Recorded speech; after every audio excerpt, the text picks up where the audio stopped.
Hi everyone, hi Mom. Welcome to another episode of Tips, Tricks, and Tools.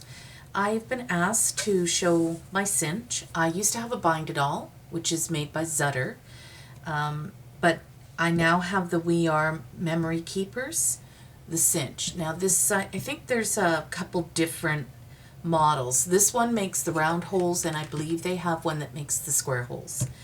I personally prefer the round holes. So anyway, I'm not an expert on this by any means. I've used it a few times, but I thought I would at least attempt to help you out a little bit.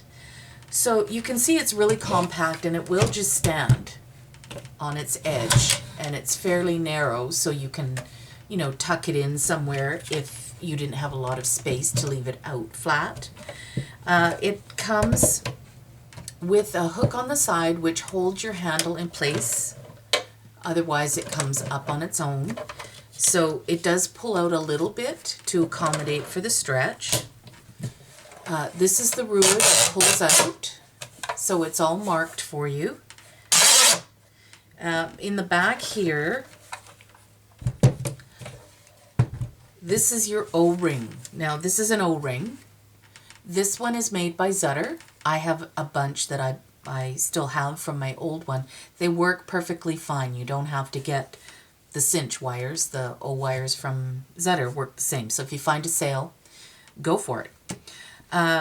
So this dial changes the size of the O wire. So if you have a 3/8 inch round O wire, then you would turn your dial all the way to the end till it says 3/8, and then when you put your O wire in here to squish it down, it won't go farther than that. It'll also go down far enough so that the tips meet.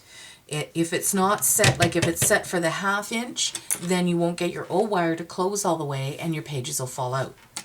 Okay, and then in the front here, this is why I love the cinch compared to the Zutter. The Zutter works perfectly fine. If you have that, great, and the more you use it, the better you get at it. I got pretty good at figuring out where to put my holes, but the cinch is kind of taken the guesswork out for you. Say you only want to punch the center. So I have a piece of scrap paper here, and it's just a folded in half 8.5 by 11. So if you were only wanting to punch holes in the center of this paper. Now I'm doing this looking at a screen up here. It's a little hard. What you would do is, if you didn't want these holes to punch, you pull the pegs out and then the holes don't punch. Simple as that. It's just an awesome machine. Works great. I haven't had a problem with it. My only issue is that, I'm not the best measurer. So, instead of trying to figure out the ruler and the whole 9 yards, this is what I do. It's just a cheat, man. I tell you, it's a cheat. I fold my paper in half and bend it slightly to get my crease. I might even take my pencil and follow the crease and just sort of mark it. Because when you put it in, you won't see that part because it goes underneath. So then you're like, uh-oh, was that centered? Did I move my hand? I do that all the time, right? So I'm going to stand up, and maybe that'll be a little bit easier for me to see what I'm doing. Maybe not. Okay. Yeah, no. Let me turn it. And I'm going to try it sideways. Okay, so pretending you can see this now, I've lined up the pencil mark. Let's see if I can get that up for you so that you can see. Right here it says center. So no guesswork, right? After I've done that and I'm holding on to it, then I push my ruler here to line it up so that when I take that out after I've punched it and I put my next page in, I don't have to worry about the center anymore. I just line it up and punch. So it's super easy to punch. I tend to do this. Now, don't do this. I tend to have my hand here holding it and then go down, and then I end up smacking my hand every single time. So you're better off making sure that's all nice and lined up. And the trick that I've learned, the mistake I make quite often, make sure it's right to the very back. So of course, the thicker your paper, because you can do multiple pages at one time if you want. I personally don't do that because I find sometimes there's shifting or I can't quite feel it hitting the back, and then I end up with my holes punched too close to the edge of my paper. So see, I tend to hold that in place, but if you push it down like this, the paper doesn't shift, and then you get perfect hole punch every time. Okay, I gotta sit down now because I can't see if I'm even in camera. So like I said before, say you don't want all those holes. So let's pull some out. Say you want to save on your O-wires. This will punch 12 holes, which is a half of a length of an O-wire. And I personally prefer that. It gives me enough space on the ends that if I'm putting corners on the fronts of my book, it's not interfering with my O-ring. But it makes the book stable. So the less holes you have, the less stable your book will be. So you have to keep that in mind. But if you're making a nice small little book, like you can make little cute little notebooks, you know, you can get the 3/8 inch and it's quite small. I don't have any personally, but it's quite small. And so then you can make your own little spiral notebooks, you know, throw in your purse, decorate the front. I mean, it's cute. Give it as a gift, right? Or add it to a junk journal. It's just adorable. Anyway, I feel like I'm talking at warp speed. I haven't had much coffee, I swear. Okay, so I'm pulling these two out, and then I'm going to pull the next two out, and then making sure that these are all nicely in place. And then again, I'm going to push away from me. And there you go. It's super simple. You get a nice border. Now, of course, this top piece is shorter. I didn't fold it in half properly, so let's turn it over then. There you go. You get a nice border. And if you want, sometimes what I'll do is if I've coffee stained some printer paper, which isn't terribly thick, I will put reinforcers, or I will run some washi tape right along the spine here and then punch it out so that you have a nice, you know, reinforced edge. If you're going to be flipping it, you know, tons, right? You might want to do that. Anyways, just a thought. And that's really all I can tell you about it. Honestly, I love it. I think it's the best invention ever. And I love working with those kind of notebooks because you can bend the covers right to its back. So I do have this little piece here. What I will show you is how I squish it. It's going to be hard because it's a scrap that I had. I don't want to ruin one of my good ones. Okay, so I'm going to turn the dial. This happens to be a 1 1/4, which is as big as you can get. You can't get bigger than that one. Okay, so this is like a rubber, sort of a rubber edge here. And what I do is you'll see that there's, I don't know if you can see that, but see it's dented in the center here, right? So as it bends, that dent should come out. So I always try and stand it up right on its end like that. So as it squishes, that part should come out. And I find the hardest size is this size. It doesn't always work cleanly for me. I'm being completely honest with you. But, you know, it is what it is. So you just simply squish it. Just like that. That's it. Closes up nice, you know, and it didn't do too badly, but see, I always find the biggest loops are the hardest ones. But before you do that, I'm just going to pull it apart. This is another feature I love about the cinch. I'm going to hold this down, close it, and turn it to its side. This is the feature I love. You hook your O-wires to the edge here. Now, of course, this one's only 3, so it's a little hard to do. And then you line up your your pages and you drop them on there like that. And so you don't have to try and wind things on like you do with the Zutter. I always found that a little bit hard to do. And then the only other thing I can tell you is, say this was my front cover. Let's fold this in half. And say this is my back cover. Now normally you'd go like this. You don't do that. You put the back cover on top of your front cover. You put your pages on, you drop those on, you squish it, and then what happens is the top cover now gets flipped over to the back and it covers up this part here. When you've squished it closed, it'll cover the back part. I know it kind of doesn't really make sense, but I know it is a little, you have to play a little bit, and I would suggest just playing with scrap paper at first just to get used to it. And it does come with full instructions, so no problem.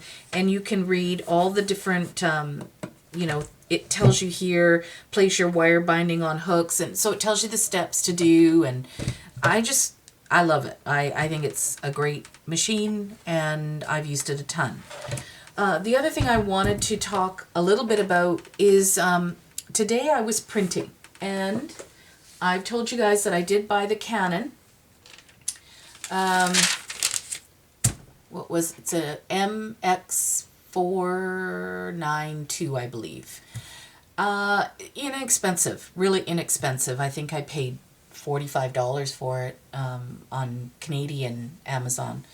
The ink isn't the cheapest. It is cheaper in the sense that, my HP, my ink was about $37 for a cartridge. Now, when I say cartridge, I mean one color. That's it. That was the XL, mind you, so you do get double the ink, almost double the ink, I believe. But still, that's a crazy amount of money. With Canon, I pay $34.99, free shipping. But I did find it here at London Drugs for the same price, so I thought, oh well, I'll just get it at London Drugs. It's pretty much the same price. And that's Canadian dollars, that's not American dollars. It is a little bit cheaper in the States, but since our dollar's almost at 70 cents now, yeah, it's not worth it for me to buy from the States. So, the only disadvantage to that printer is that it is a tri-color cartridge, which means the 3 colors that I would buy separately for my HP are all in one cartridge for the Canon. So you may not technically be all out of ink. However, if you're out of one color, you're out of ink. That's the disadvantage. So you do kind of spend a little bit more money that way. Plus, the other thing is, I think, I'm not dead certain, but I think the cartridges hold less ink than the HPs do. So, really I was talking to one of the guys and he basically said, inks are pretty much evenly priced across the board. So really it's your printer preference then.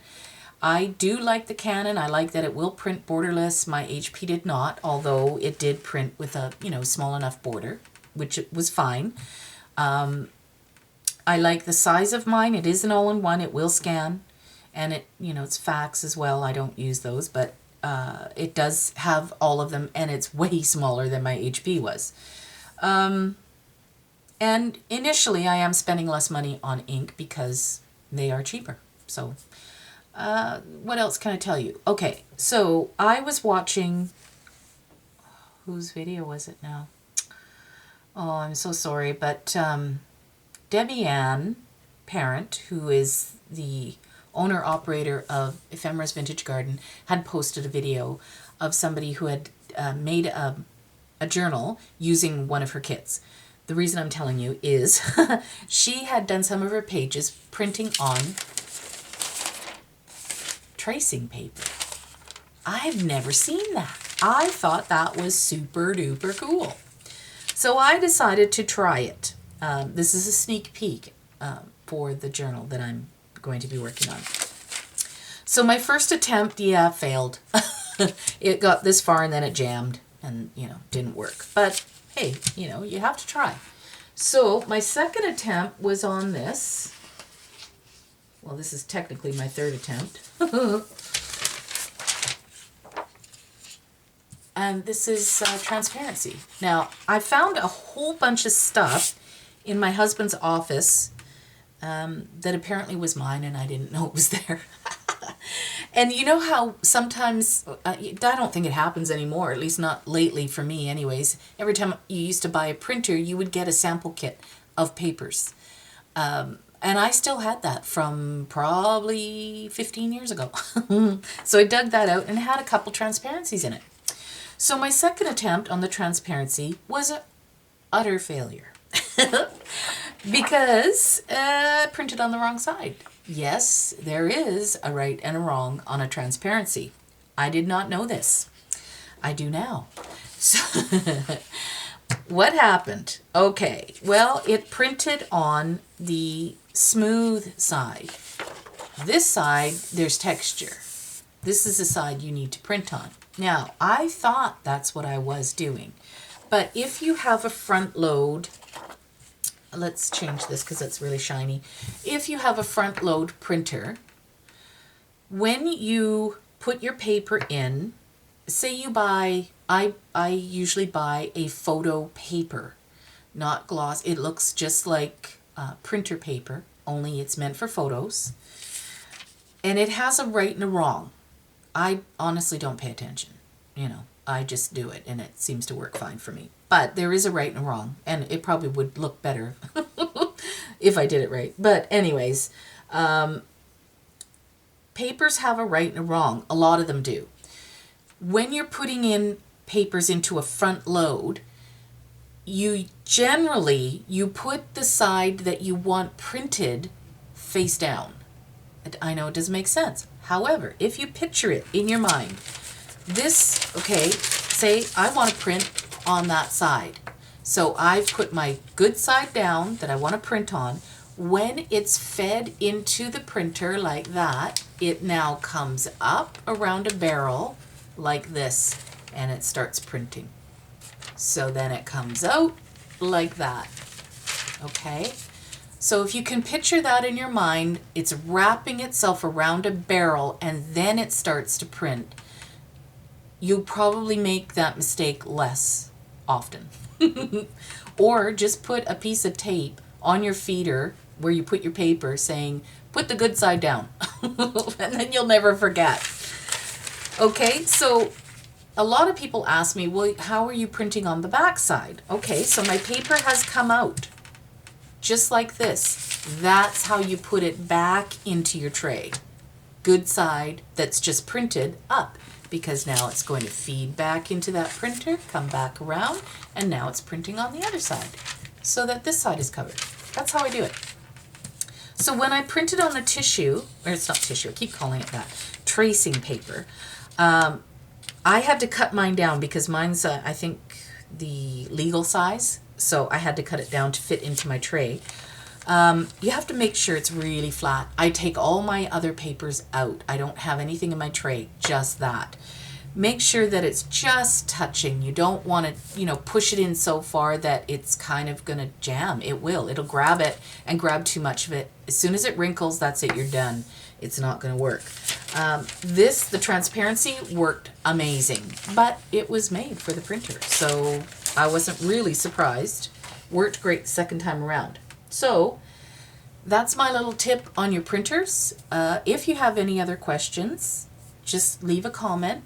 I don't think there was anything else I was going to tell you about the printers themselves.